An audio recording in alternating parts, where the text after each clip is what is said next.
Pemandangan itu biasa saja, tapi subjeknya tidak. Di sebuah SPBU yang ramai di Jakarta Selatan, sebuah Toyota Alphard hitam mengkilap berhenti di pompa bensin. Ini adalah pemandangan umum di kota karena Alphard adalah simbol kemewahan dan kesuksesan. Namun, apa yang terjadi selanjutnya menarik perhatian banyak orang dan memicu percakapan luas di seluruh negeri. Petugas tidak mengambil nozzle Pertamax, bahan bakar beroktan tinggi yang biasa digunakan untuk kendaraan premium seperti itu.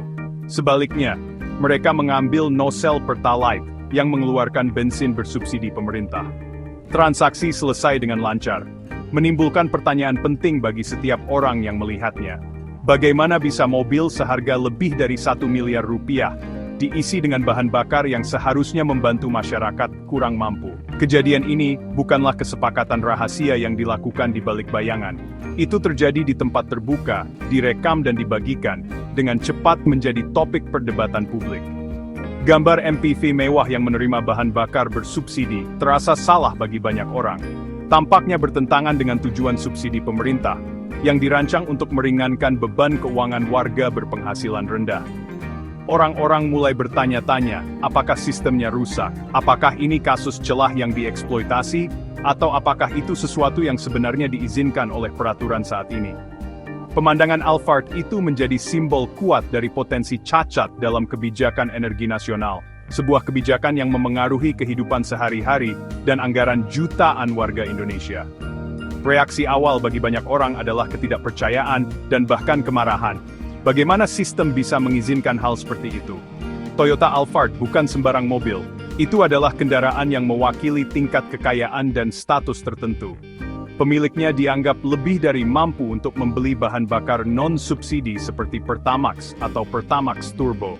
Kontras antara mobil mahal dan bahan bakar bersubsidi yang murah sangat mencolok dan mengganggu.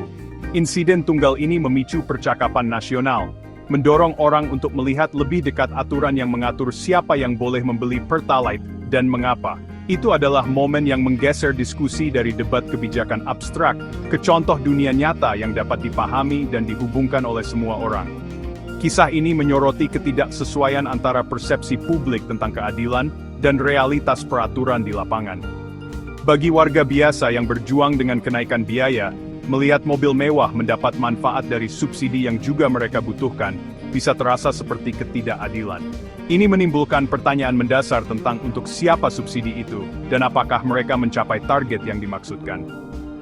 Insiden itu berfungsi sebagai katalis, mendorong jurnalis, pembuat kebijakan dan publik untuk menuntut kejelasan. Ini bukan lagi hanya tentang satu mobil di satu SPBU. Ini tentang integritas dan efektivitas seluruh program subsidi bahan bakar, dan apakah itu benar-benar melayani orang-orang yang diciptakan untuk dibantu. Alphard hitam itu, dengan cara tertentu, telah menjadi kasus uji bagi komitmen bangsa terhadap kesetaraan sosial. Jadi, apakah pemilik Alphard melanggar hukum? Jawaban yang mengejutkan, menurut pihak berwenang, adalah tidak. Inti masalahnya terletak tak pada peraturan pemerintah yang berlaku saat ini. Peraturan Presiden Nomor 191 Tahun 2014 atau Perpres 191/2014. Undang-undang ini adalah buku aturan resmi untuk distribusi dan penjualan bahan bakar bersubsidi di Indonesia. Namun, ketika Anda membaca peraturan ini dengan cermat, Anda menemukan kelalaian penting. Undang-undang tersebut dengan jelas menguraikan aturan khusus tentang siapa yang dapat membeli bahan bakar diesel bersubsidi, yang dikenal sebagai solar dan minyak tanah. Ini mencantumkan jenis kendaraan dan industri yang memenuhi syarat untuk bahan bakar khusus ini. Tetapi ketika menyangkut Pertalite, peraturan tersebut sama sekali tidak menyebutkannya. Keheningan ini bukan detail kecil. Ini adalah celah hukum yang signifikan. Karena Perpres 191/2014 tidak mendefinisikan kriteria apapun untuk kendaraan yang boleh atau tidak boleh membeli Pertalite, tidak ada dasar hukum untuk melarang mobil apapun membelinya. Pertalite, meskipun dijual dengan harga bersubsidi, tidak secara resmi diklasifikasikan sebagai jenis BBM khusus penugasan, dengan batasan konsumen tertentu seperti halnya solar bersubsidi. Happy Wulansari, Sekretaris Perusahaan PT Pertamina Patraniaga, membenarkan fakta ini.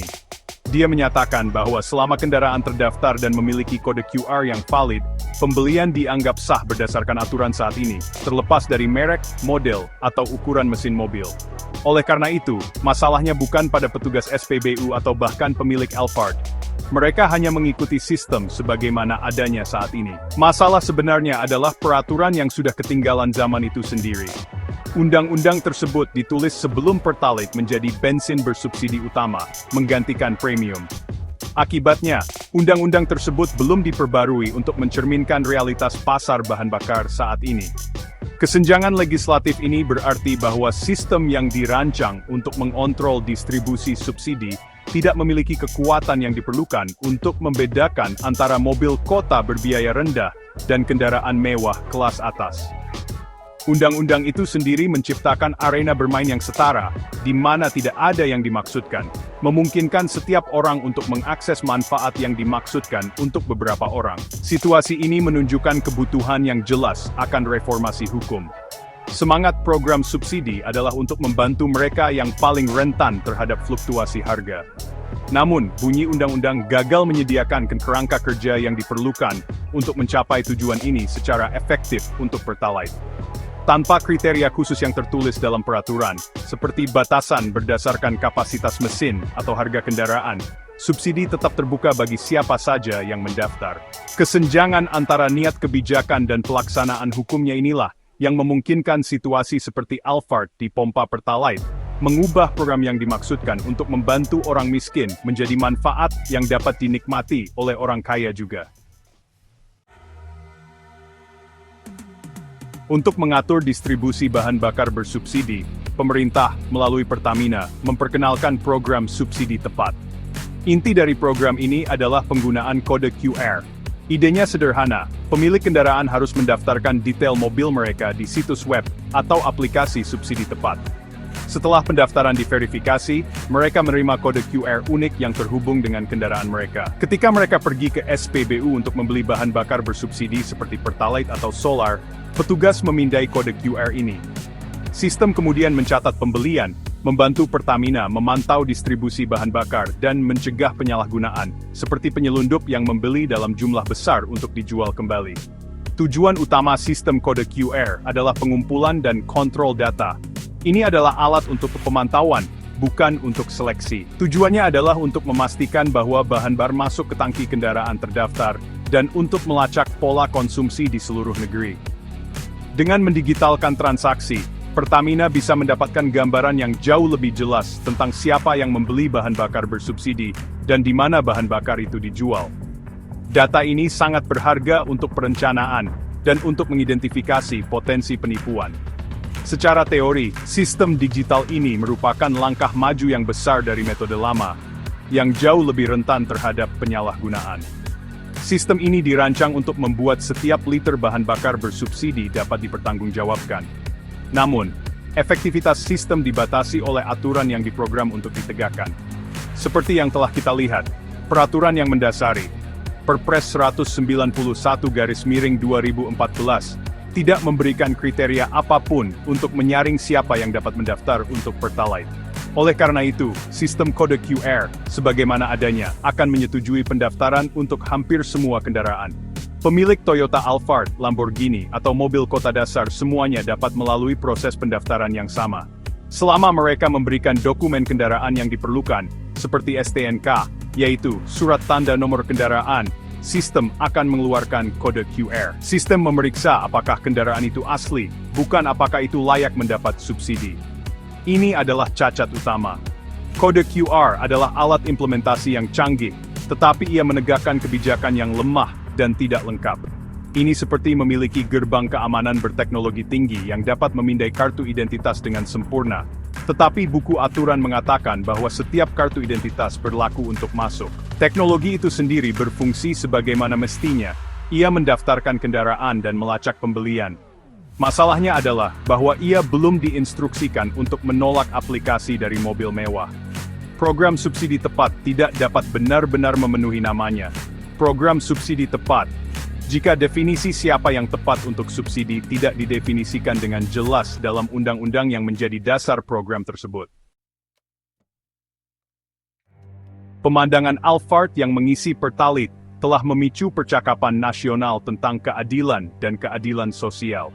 Subsidi bahan bakar adalah pengeluaran besar bagi anggaran negara, menghabiskan triliunan rupiah setiap tahun. Uang ini berasal dari pembayar pajak, dan keyakinan yang dipegang luas adalah bahwa uang itu harus digunakan untuk melindungi segmen populasi yang paling rentan secara ekonomi dari harga energi yang tinggi. Ketika subsidi ini dinikmati oleh mereka yang jelas-jelas mampu, itu menimbulkan rasa frustrasi publik. Rasanya, seolah-olah jaring pengaman sosial digunakan sebagai diskon biasa untuk orang kaya yang merusak prinsip solidaritas. Masalah ini sering digambarkan sebagai subsidi yang salah sasaran. Ketika subsidi tidak diarahkan secara akurat, sebagian besar manfaatnya diberikan kepada mereka yang tidak membutuhkannya. Studi telah berulang kali menunjukkan bahwa sejumlah besar subsidi Pertalite dikonsumsi oleh kelas menengah dan atas, hanya karena mereka cenderung memiliki lebih banyak kendaraan dan lebih sering mengemudi. Ini berarti bahwa kebijakan yang dirancang untuk membantu orang miskin, dalam praktiknya secara tidak proporsional menguntungkan orang kaya. Ini tidak hanya tidak efisien dari sudut pandang ekonomi, tetapi juga mengikis kepercayaan publik terhadap kemampuan pemerintah untuk mengelola sumber daya demi kebaikan bersama. Seruan publik adalah seruan agar subsidi menjadi apa yang dikatakannya, bantuan untuk yang membutuhkan. Karena tekanan yang meningkat ini, ada semakin banyak seruan dari para ekonom, pakar kebijakan publik dan warga negara untuk merevisi Perpres 191/2014. Solusinya tampaknya sederhana. Peraturan harus diperbarui untuk menyertakan kriteria yang jelas dan spesifik untuk kelayakan Pertalite. Kriteria ini dapat didasarkan pada kapasitas mesin kendaraan. Misalnya, dengan menetapkan batas 1.500 cc untuk mobil yang dapat menerima bahan bakar bersubsidi. Pendekatan lain bisa dengan mengaitkan kelayakan dengan nilai kendaraan, atau mengecualikan merek mewah tertentu sama sekali. Tujuannya adalah untuk menciptakan perbedaan hukum yang jelas, yang memisahkan mereka yang benar-benar membutuhkan bantuan, dari mereka yang mampu membeli bahan bakar harga pasar. Pada akhirnya, masa depan program subsidi bahan bakar bergantung pada kemauan pemerintah untuk melakukan perubahan yang diperlukan ini. Sistem kode QR sudah ada, dan memiliki kapasitas teknis untuk menegakkan aturan yang lebih spesifik. Yang kurang adalah kemauan politik untuk memperbarui undang-undang yang mendasarinya. Revisi peraturan akan memastikan bahwa program subsidi tepat akhirnya dapat memenuhi janjinya.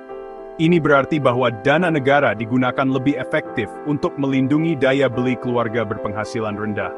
Kasus Toyota Alphard lebih dari sekadar cerita viral. Ini adalah sinyal yang jelas bahwa sudah saatnya untuk reformasi, untuk memastikan bahwa subsidi Indonesia benar-benar melayani orang-orang yang paling membutuhkannya.